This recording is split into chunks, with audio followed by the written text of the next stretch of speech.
Hello everybody. Nerd Culture Shock here today. We have a special guest, Mr. Dan Roebuck, from the Munsters, Rob Zombie's Munsters, and we're so happy and proud to have him. Dan, thank you so much, and everybody, check it out. Go see the Munsters. See the Munsters when it comes out. When does that come out, actually? September. It's at the end of September. I think it's September 28th, but I wouldn't take that for. But I'll edit it in. It's fine. Yeah, in September, Netflix will have it, and it'll also be on Bluray and DVD. So please check out the Munsters and check out his website, which we talk about in the is right here at the bottom of the screen. Those are right there. So check it out, and enjoy the interview. And I don't know, man. It's just I love the Munsters so much, and this guy is such a. He's been in so many films, dude. He's been in everything. He's even worked on Star Wars stuff. Like, come on. Yeah, it's incredible. Video games, everything. Yeah. So, Dan, thank you, man, and everybody, check out this interview and enjoy it, and have a Munstery day, right? Hey, It's Danny Roebuck.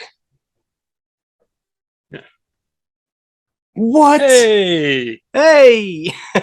We did it. We made it, Danny. Gentlemen, thank you for your patience. Oh, thank you. Normally I'm not so unfortunately confused. Nice to see you. It's nice to see you, man. I mean, I'm sorry that it took so long and it was a big mix up. Like, I was trying forever to get you on here. Thank you so much. You know what? Yesterday I watched River's Edge. Oh, yeah. And it blew my mind. It was like one of those films that it was like, why didn't I see this years ago? Like, I almost hate myself for not seeing that years ago. But you're not. It's interesting. It fell in a crack because of your age. Are you in your 30s? 35, yeah. Yeah, and I mean, we made it 36 years ago. Yeah. So that's like, have I seen every movie made in 1962? Yeah, see, I don't know, but I'm a big film fanatic, so I watch things from like every genre, and it's like I've watched 80s stuff, but why didn't I? In 1987, it came out the year I was born. yeah, it's a wonderful movie. It is an ageless and timeless movie. That's what I had a very odd occasion a couple of years ago. I was 21 when I made River's Edge, Right. and they showed it at the Egyptian here, and the American Cinematheque did, they revived it. And I took my children, and my son was 21. So I'm sitting next to my son, who's the same age I was when I made it.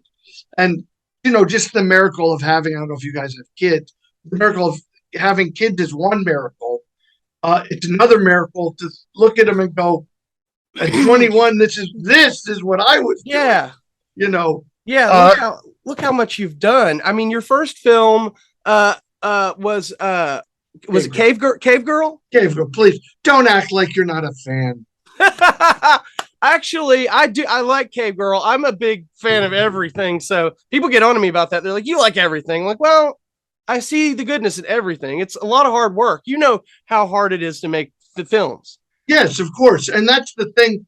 There's been such a weird, like kind of mind-blowing backlash to our trailers for the Munsters, with every single person armchair quarterbacking what it should be. Yeah. And it always comes down to this. What people don't understand, and you get to a point where you do finally understand. Oh, sorry. You finally understand. I'm wearing pants. I'm moving. He just wanted to show. If I were naked, Like, I just wanted to let you know, people should know they're tan pants.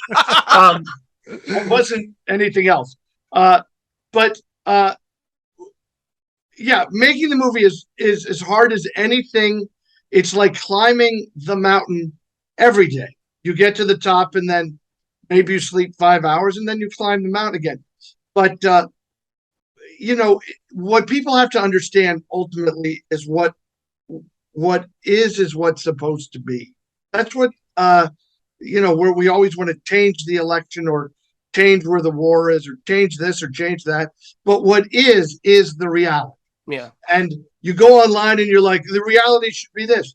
Well, the movie's already done, number one. Every decision in it was made specifically for the movie, number two. you didn't make it, and you're never gonna make it. Yeah. Number 3, and Mr. Zombie, who's there behind you, staring down at me to make sure that I don't give away any secret. That's what I was going to tell you. I'm gonna ask you a question about the Munsters, but I'm not going to ask you questions that like ain't supposed to be out anywhere. Well, the good news is everything's out now. Like the trailer revealed the story, the time frame, everything, and it's a glorious look at how the movie's going to look, and it's beautiful. It's beautiful. It seems like a lot of the people that are reacting, doing things, they're uneducated. They don't know. I don't think they even watched. A lot of these people are saying things like, "Oh yeah, I saw it when I was a kid a little bit." It's like you're not watching it every day. I watch it every day. I'm a huge fan. So what you all are doing, there's Gilbert's in there. Uncle Gilbert. You have Lester. You guys are doing. There's Uncle Gilbert is in the Munsters movie. Oh, I can't wait for those, man. Yeah, Uncle Gilbert. Well, 3 packs. You might have to reach out to me to get those. Oh, okay. I need to get one of those. You know, the 3 packs of like. Oh yeah, those are great. The Remco style Munsters. I mean, there's a lot of diehard Munster fans who have always attacked the idea of the remake. Now, I don't understand because I sat through, and I always say positive things. I'm not a negative person. That's right. Just my life. So let's say Munster's Scary Christmas with great performances. Yes. By Sam McMurray, Andy Magnuson, Sandy Barron. Great performances by great actors. Yeah. The story was a little questionable and kind of made with was a little dirty, a little naughty, a little inappropriate. Yeah, the little elves. Little elves who want to have sex. Like it was weird. Okay, so I don't remember any burning torches and going after the makers of that. Yeah, I mean, what Rob has created here is so exciting because it is not only a story you've never seen, but you have a chance to meet the characters earlier in their lives. Yeah. So why is their voices not exactly the same?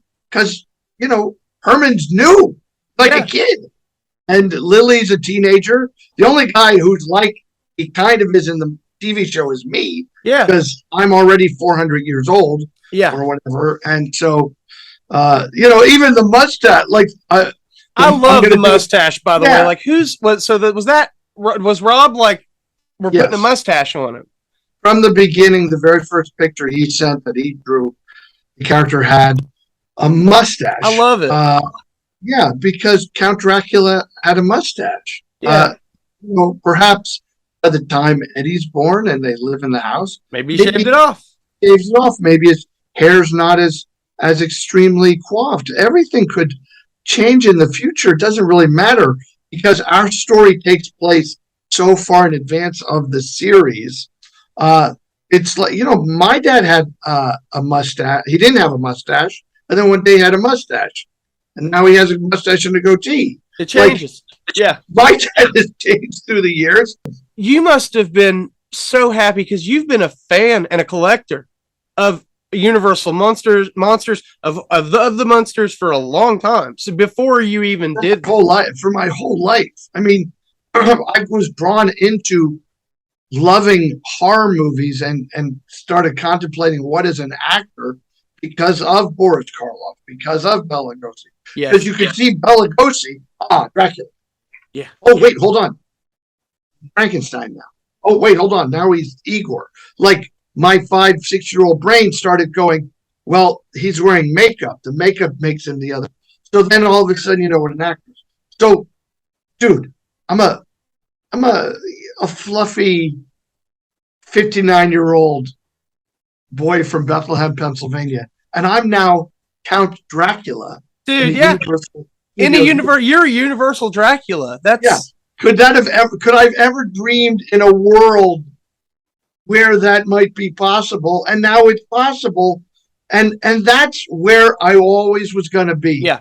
So when I see someone say, oh, Rob Zombie just cast this, like literally these people who are learned people well, Roebuck got the part because he's a friend. Yeah, whatever. Yeah, thanks for reducing 40 years of hard, extraordinarily difficult work to the fact that we're buddies. I make my movies. I star my friends in my movies. Yeah. Do you know why? Because I don't have to overly direct them. Like I could say, don't do it like that. And then they change it. And that's like me and this guy. We know each other so well. That's why it's like we're working with each other because we know each other so well. It's been so many years. You two are like Jay and Silent Bob. I haven't heard the board. It's so funny that he said that. That's awesome. Let talk him. That's awesome. You said that. What are you, Penn and Teller? You, the other side. What's your name? Tim doesn't talk as much. He's Tim. This is Tim. I'm Kenny, by the way. I should have told you that shit. All right. My name's Kenny. We should I'm Kenny. We usually do the intros first, and then we talk, and then we do an outro or whatever. All right. But all right. Well, now, Tim, thank you for speaking. I'm sick of hearing it, man. Well, there was another director, Don Coscarelli. Yeah. That you've worked with several times. So that's another person that you guys click, right? So. Yeah, we've been friends for a very long time. I met him through the great Bubba Hotep. Bob Ivy, who played the mummy, was a longtime friend. We met as extras, like maybe the first time I was an extra in Hollywood, or the second. Doesn't really matter. The second time I was an extra in Hollywood, I met Bob Ivy, and he was obsessed with Phantasm, loved it.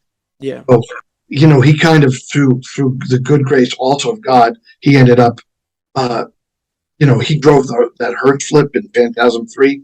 Yeah. That's Bob Ivy. Almost. I was going to ask you, what was that like getting? That was probably the most gruesome ball, like Phantasm ball death in Ravager. Like you're like, oh, that was crazy. So I of course look again. We go back to, let's start with point A. I'm the luckiest human being in the world. So of Halloween, and one day Michael Myers is killing me. Yeah, I love Phantasm and Don Coscarelli movies. And one day I'm getting the sphere. So I thank you for saying that, because I said, Don, this will be the greatest sphere death in the history of the Phantasm enterprise. And so I said, where do you want the blood? The thing's all attached. Where is it? It's here, right? Or is it here? It's here. I think it's in my throat. Yeah. I think it went into your throat because you were in the barn. Yeah, Oskar speaking Hungarian, which I should have actually learned, so it'd have been easier to make. Yeah. But I said, where do you want the blood? And it was Dave Hartman who was directing, but Don was there, of course. And they were like, can you have it on that wall? So I'm like writing DANRO.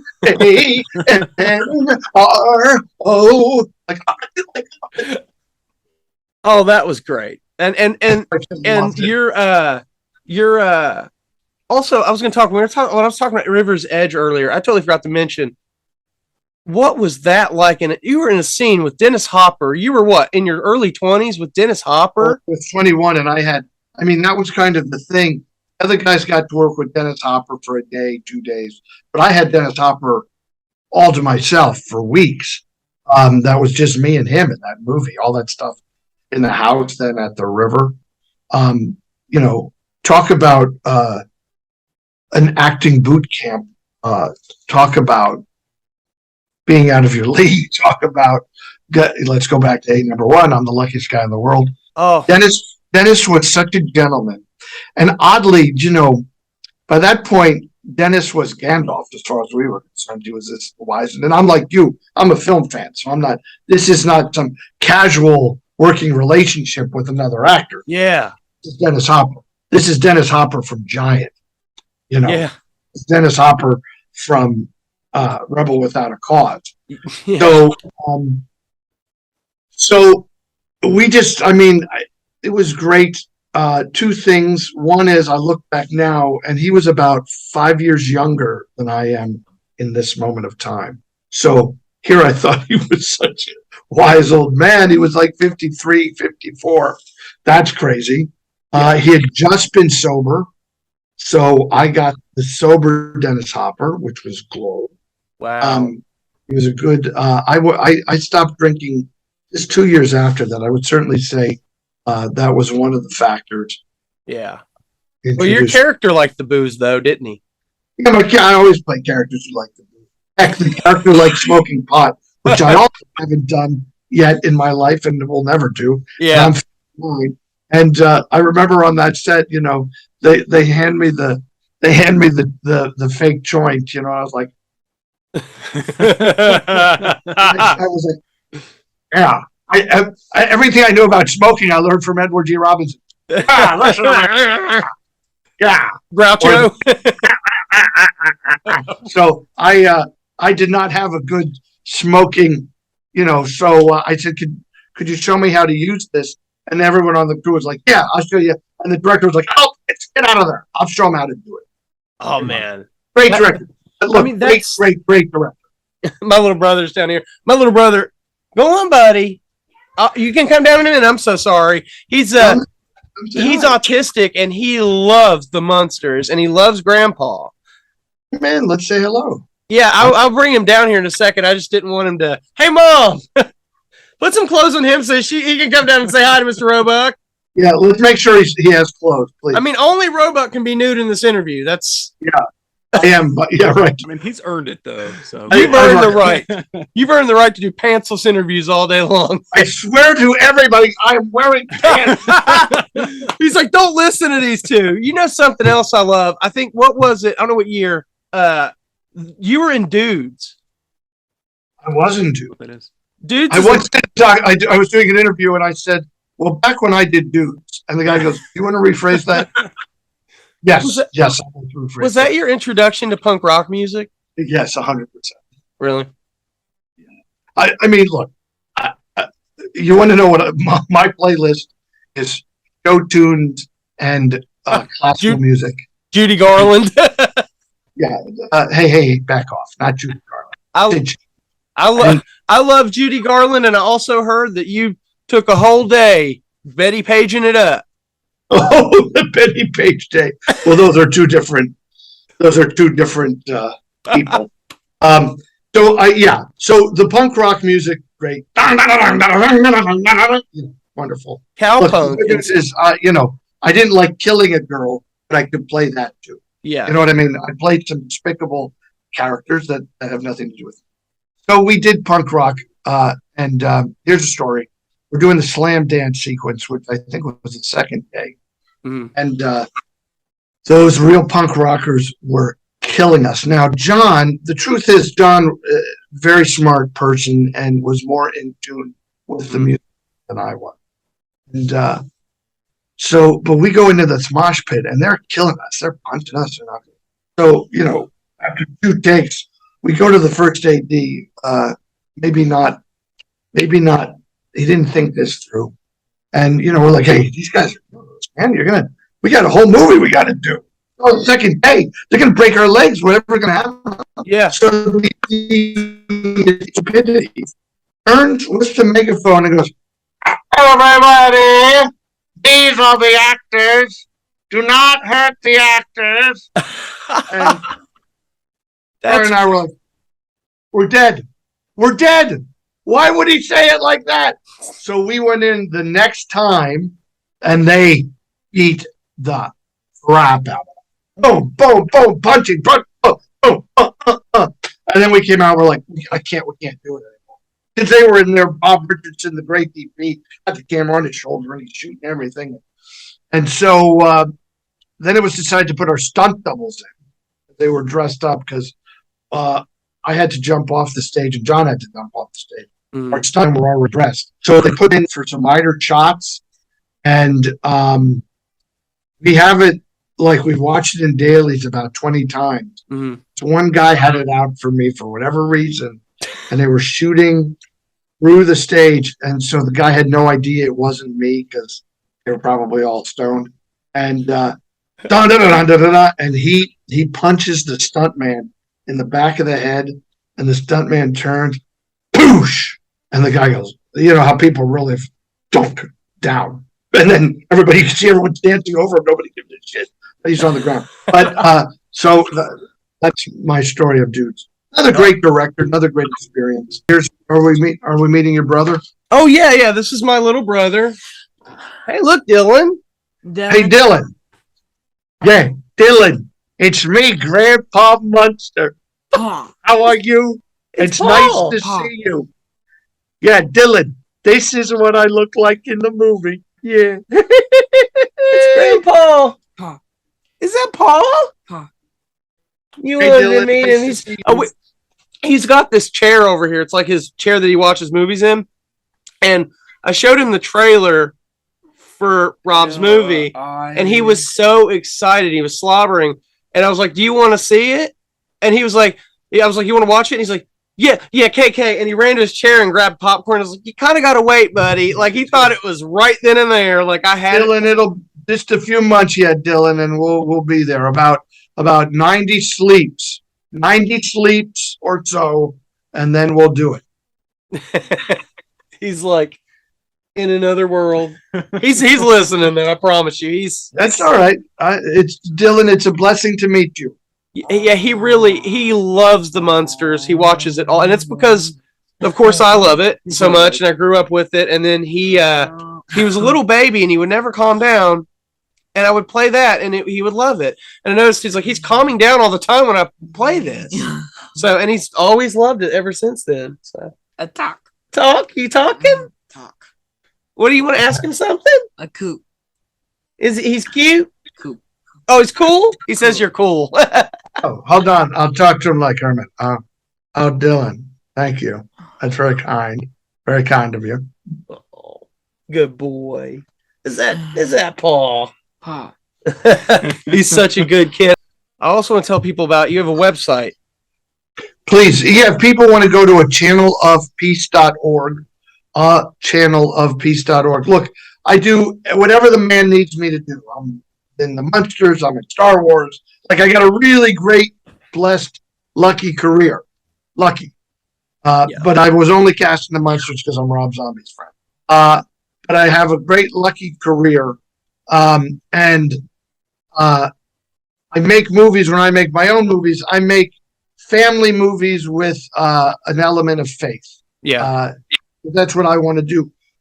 Frankly, the Poseidon Adventure was a family movie with an element of faith in it and perseverance. So it's that kind of thing that I'm doing. So they're not like, hit you over the head movies. They're entertainment about people solving problems through a higher power.